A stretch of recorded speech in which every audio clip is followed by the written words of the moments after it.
I hope you had good meditation today.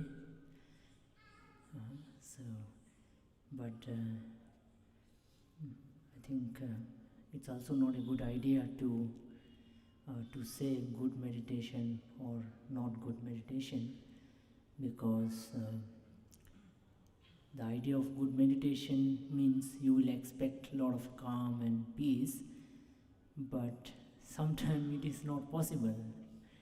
Maybe you had a bad day, something happened, so right, it is little difficult, of course, and that's why Buddha spoke about this concept of shila.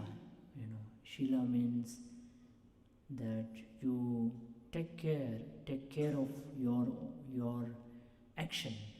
Your action. The action outside of meditation, outside of meditation practice,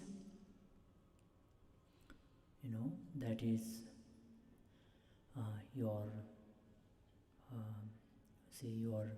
day-to-day thinking, your speech, and your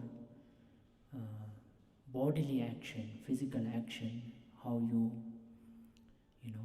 deal with your body, the kind of activity that is performed through the body, through the speech, and through the mind as well. So we need to little bit take care of that as well, because if we don't, then it will be quite difficult. It will be a struggle while we are sitting on the cushion for the meditation. We'll find it difficult, because we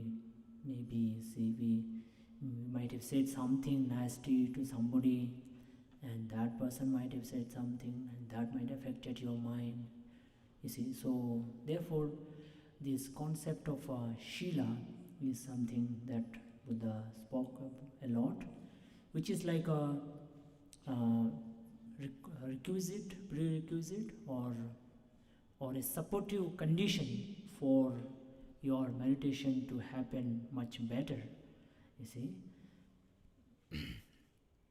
But of course, that doesn't mean that you only meditate when your day-to-day action and activities are good or better.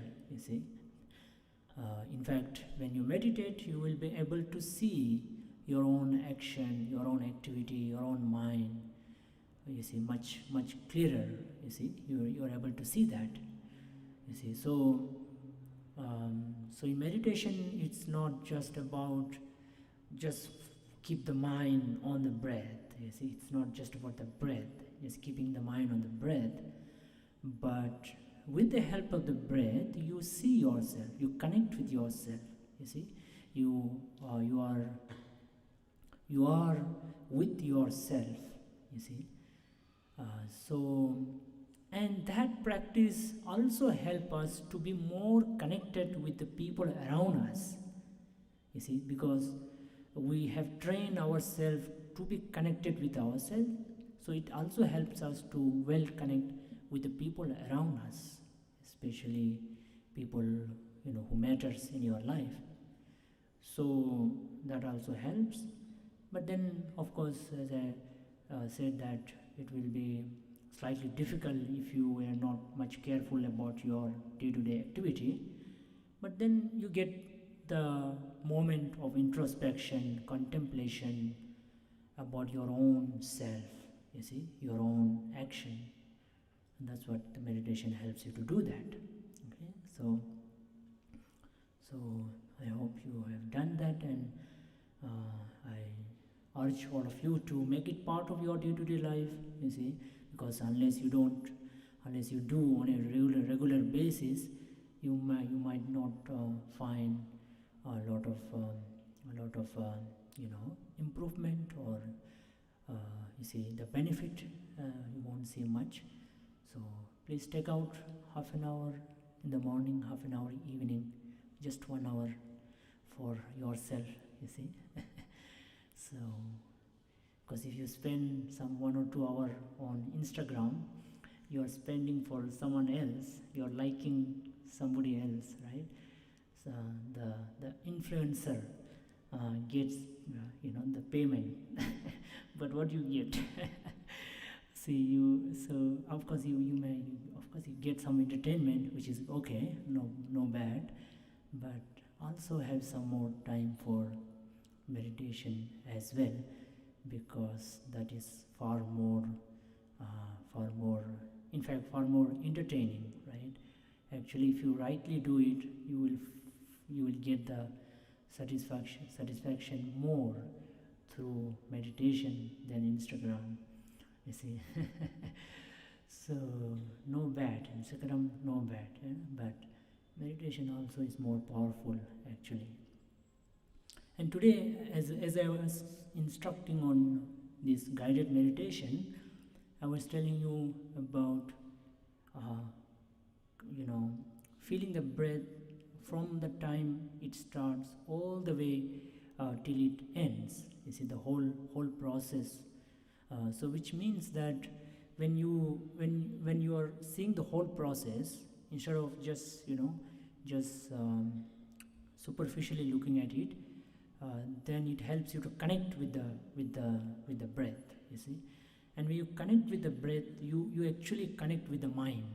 You see, so breath is an avenue. It's a road toward the mind. You actually connect every moment of your breath. Because you see, in our day-to-day life, sometime when we are a little bit tired or stressed, what we do, right? We take a long breath, right? So why do we do that? So that we feel that a bit of relief, you see. But in meditation, we do that more. We do that more continuously. Okay, so this much for meditation. And today, I picked up one sloka, gatha, from the Buddhist scripture on this chapter called Piya Vagga. Piya means Priya. Priya means somebody who is beloved, somebody whom you love, right? You are loving beloved people, you are loving whom you love, right? So in that, Buddha said, Piyato jayati soko, piyato jayati bayam, piyato vipamuttasa, natti soko kuto bayam. Okay, so Buddha said that piyato jayati soko. Soko means suffering, suffering or difficulty, basically suffering, or say sorrow, sorrow basically. Soko means shock, sorrow. So Buddha said, Piyato jayati soko. So people whom you love, you get sorrow, You get your sorrow from the people whom you love, you see. But that sounds little contradictory, right? Because people whom you love should give you happiness only. But then Buddha is saying that people whom you love is the reason for your sorrow, you see. In fact, Buddha once said to King Pasenadi Kosala, he was the king of Kosala, North India. So then he also didn't understand how it is. Then Buddha said, do you love your daughter, Prince Vajira? Prince Vajira was his daughter. He said, I do love, So you think, right, you get love because of her? Yeah, I do.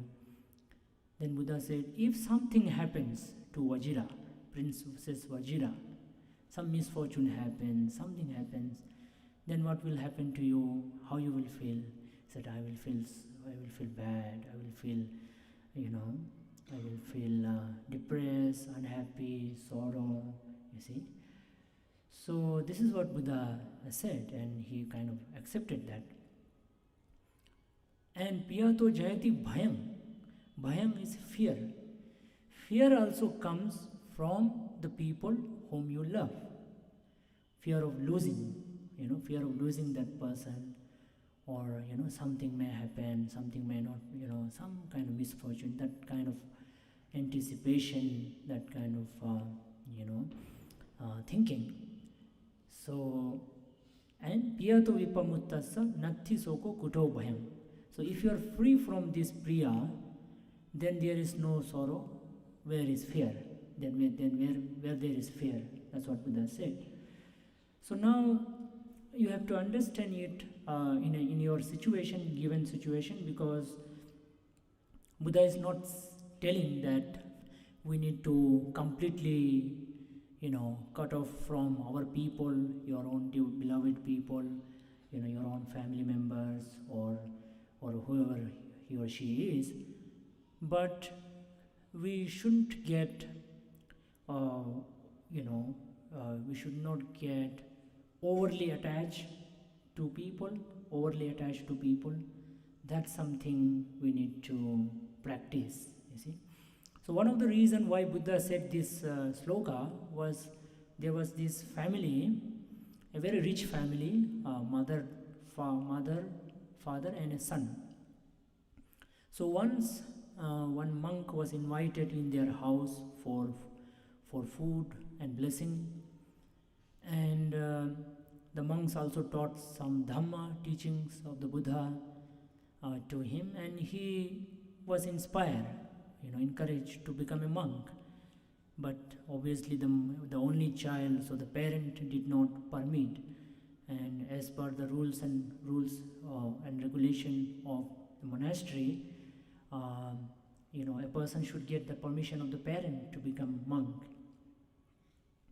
So the mother did not give permission.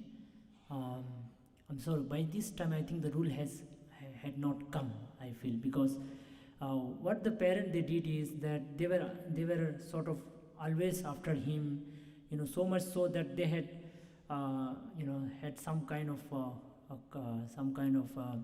chain connected to his like a prisoner, because he will run away otherwise to become monk. So the father and mother, they turn by turn, they used to look after him so that he doesn't run away, because I think by that time the rule had not come, I suppose, because otherwise the monks also will not allow him to become a monk unless he get the permission of the parent. So one day he just somehow managed to run away, and he just became a monk. And the parents, they saw him, and they were of course not so happy. And since they were so much attached to that son, so they felt that what is the point of us living in the home, because our only child is not there. So they both became monk and nun, just so that they can see their parent on a daily basis, you see. And they used to be in the monastery, they used to chit chat, they used to like a family, almost like a family. So Buddha was reported of this matter, and then Buddha sort of reprimanded them, saying that how can you, you are not a family, you are no more a family member, you are a renunciate. Renunciate means somebody who has left home. The monks are called samana. Samana means renunciate, somebody who has left home. You see, we are all renunciate, we have all left home. So in that case, after that incident, Buddha actually spoke this verse, you see. So therefore, what we need to learn from this gatha is that if we are overly attached to anybody, attached, or let's say dependent on somebody emotionally, or overly attached to somebody, then we are always at the mercy of that individual, that person, So you are not free, you are not independent, you see, emotionally. You see, we talk about financial independence these days, right? But what about emotional independence? You see, because we are all emotional being, right? We have this emotion, what we call the Vedana, the feeling that we all have. You see, but then this feeling need to be checked, need to be developed, need to be well trained, well balanced actually.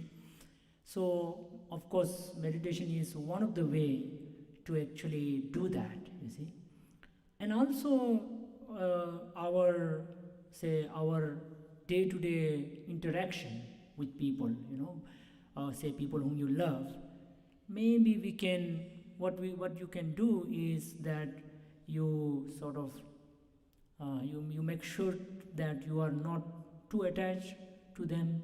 You see, sometime you don't expect somebody to be always there, all the time there, every hour or every day, especially people whom you love. Sometimes you can try to be not with that individual for some time, you see, for maybe a few days or few hours. So then you see how your mind functions, you see. So one of the way of course is meditation, because it helps you to be happy in your own company, you see, because you are also an individual, you see. So why are you not trained to be happy in your company, you see? But that doesn't mean that you don't have any company. It is okay to have, it is required as well, and it helps also for us in many situations, in many family or friends or colleagues, or we have all kinds of community, religion, we all have that, you see. But we have to make sure that we are not very much attached to, because if you do that, then you have to suffer when that individual is no more, or that individual has to go somewhere and you are not able to go with them, you see. Or in some cases, maybe if that individual dies, or some whatever happens, you see. So you are not so much happy, you see. So therefore what Buddha is trying to say is that we have to we have to reduce our sort of this sense of priya means attachment to people, we can say, our attachment to people, our relationship with people. So that's what we need to do, you see. So because there are many stories, again, there was one more story where this father had only one son and that son died, and then he was always crying for that son in the cemetery, all the time crying and crying and crying, you see. And so there are many such incidents which are there, you see. So therefore you need to regularly check, and of course meditation helps you to do that, as I said, because you are able to see, right? So in meditation, what are the attachments that you have, not just people, sometimes certain things or certain habits. So am I overly attached to something, you see. You can check, because in meditation it comes, right? It just comes because your mind just craves for that particular individual or habits. So we need to sort of check that, you see. And then one of the way of dealing with this is the reality of change, you see. So you have to say that everything changes, everything comes to an end, whether it is things or people. So when you think about that, then your mind sort of your mind is released from that attachment. If you think on that, you see, and you have to actually imagine that. While meditating, you have to really imagine that. You see, so whatever comes in meditation, you see, you can do that. Whether it is people or any other thing. So this is the message from the Buddha today. So make sure that you are not overly attached to anybody, and you are somehow a bit. But that's something difficult, right? You just want to be dependent on somebody.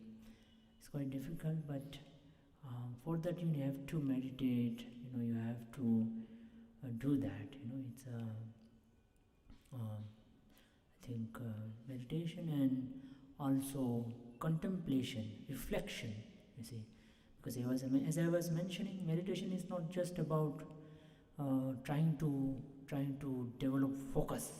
So a lot of us, we think about meditation means focus.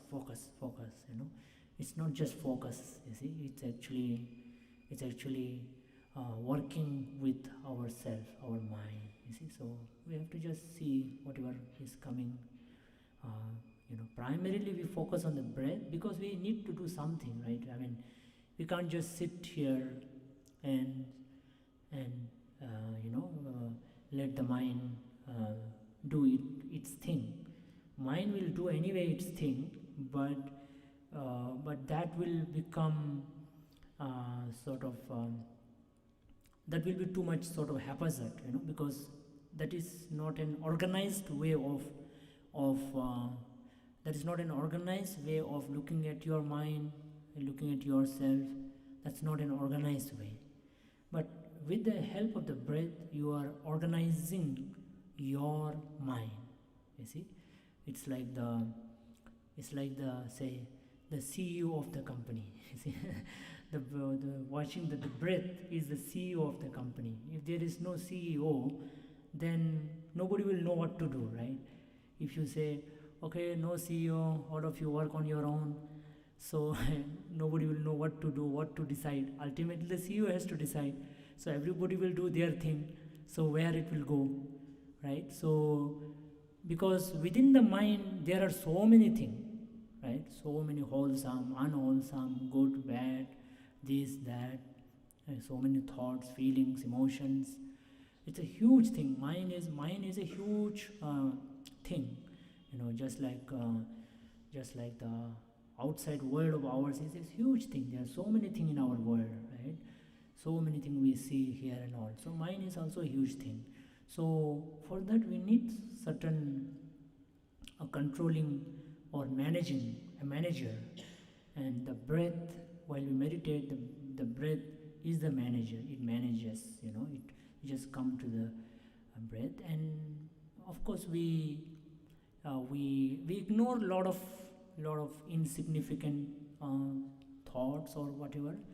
But if something very significant, something very important comes up in the mind, then we deal with it. We deal with it. We contemplate on it. We reflect on it. And we make peace with it, and we understand it. We do all those things whenever something significant, something important comes up in the mind. You see. And in that process you know yourself much better. You see, just like we meet people to know people, right? We meet people to know people. Unless we meet people, talk to people on a regular basis, on a day-to-day basis, or quite regular, we don't know people. In the same way, if we don't meet ourselves, how do we know ourselves? Do you meet yourself daily? You don't, right? You are too busy with the world around that you don't meet yourself. You don't have time for yourself. you see. So have time for yourself, the me time. Okay. So with this, I think I conclude. So I thank all of you for coming, and please come every Sunday. It's every Sunday program. So it's helpful for you to come every Sunday. And now we conclude. We wish all of you good health, happiness, peace and joy, and may you all be free from harm and danger, sickness and worries. May you all, may all your wishes be fulfilled. May you all progress spiritually and achieve the ultimate happiness of Nibbana. Bhavatu sa galang rakhantu sabba devata sabba buddhanubhavena sada te bhavantu te bhavatu sabbama tu sabba devata sabba dhamma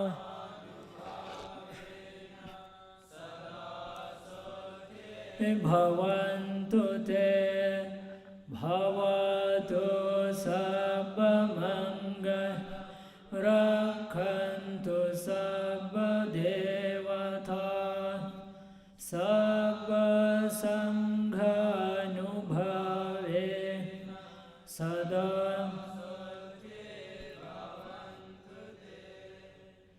Now let us wish the happiness of all the beings. May all beings be happy, healthy and peaceful.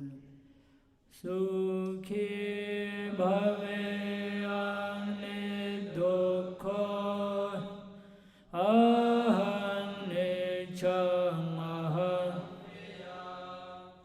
hita me sukhe honto majjata chataverino imam he gama khetam he satta honto sukhe sada tato paranchara jeso chakha